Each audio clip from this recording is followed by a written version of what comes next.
Good morning বন্ধুরা, আমি দীপ আর আপনারা দেখছেন আপডেট ইন্ডিয়া। বন্ধুরা, আজকের এই আপডেটটি গত কয়েকদিনের ভারত আর পাকিস্তানের যে যুদ্ধ খেলা চলছিল সেই খেলাকে নিয়ে বড় আপডেট বেরিয়ে আসছে। হ্যাঁ বন্ধুরা, পেহেলগ্রামে পাকিস্তানের জঙ্গিরা যে নারক ঘটনা ঘটেছিল 26 জন সনাতনী ধর্মী ব্যক্তি হিন্দুদের সাথে, সেই ঘটনার রিটেলিয়েশন হিসাবে ভারতের তরফ থেকে অপারেশন সিন্ধু নামে গতকালকে অর্থাৎ 7 তারিখ রাত্রে 1:44-এর সময় ভারতের এয়ারফোর্সের তরফ থেকে সার্জিক্যাল স্ট্রাইককে করা হয়। এই অপারেশন সিন্ধুটি ভারতের অকুপাইড কাশ্মীরের ভেতরে অর্থাৎ যেটাকে পিওকে নামে চিনি, সেখানে 9টি টার্গেটকে টার্গেট করে সেখানে এয়ার স্ট্রাইক চালানো হয়েছে। যদিও এর সাথে যুক্ত অনেক ভিডিও ফুটেজ সামনে বেরিয়েতে এসেছে, কিন্তু সেই সমস্ত ভিডিও ফুটেজগুলো এখনো বিভিন্ন রকমের স্ট্রাইক বা বিভিন্ন রকমের ইস্যুর জন্য সেগুলো আপনাদের সামনে সরাসরি তুলে ধরতে পারছি না। তবে চেষ্টা করব খুব তাড়াতাড়ি আপনাদের সামনে তুলে ধরা। তবে এতে এখনো পর্যন্ত ভারতের তরফ থেকে বা ভারতের সেনাবাহিনীর তরফ থেকে পাকিস্তানের কোনো ডিফেন্স সিস্টেম বা কোনো সিস্টেমকে সেইভাবে টার্গেট করা হয়নি। যে সমস্তগুলো টার্গেট করা হয়েছে সেগুলো পাকিস্তানের যে সমস্ত শোর ফ্যাক্টরিদের টার্গেট ছিল বা শোর ফ্যাক্টরি যে সমস্ত আশ্রয়স্থল সেগুলো। এর সাথে সাথে যুক্ত খবর এটাও আছে, এই হামলায় নাকি 9 জন পাকিস্তানি লোক মারা গেছে। তবে এরা লোক না সাধারণ মানুষ সেটা কেউ জানে না।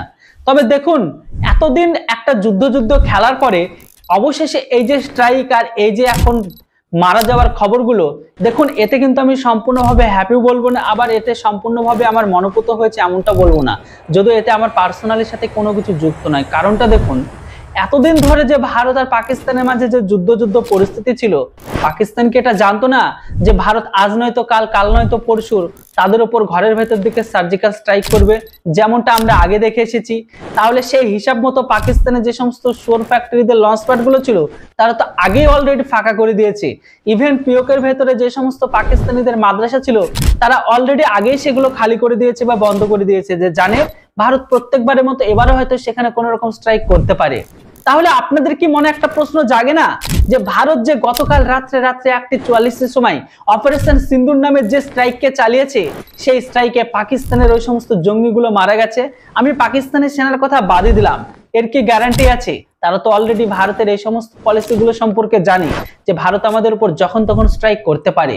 তাছাড়া দুই দেশের মাঝে যে উত্তপ্ত পরিস্থিতি, সেই পরিস্থিতিতে আমার তো এই মিশন সম্পর্কে সম্পূর্ণ বিশ্বাসযোগ্য মনে হয় না। আমার মনে হয় ভারতের ঘরের ভেতরে প্রত্যেকটা ভারতবাসীর মনের ভেতরে যে একটা আগুন জ্বলছিল বা যে একটা রিটেলিয়েশন হিসাবে বা পাকিস্তানকে উচিত শিক্ষা দেওয়ার জন্য প্রত্যেকটা মানুষের ভেতরে যে দাবি ছিল, মনে হয় সেটাকে কিছুটা শান্ত করার জন্য এটা করা হয়েছে।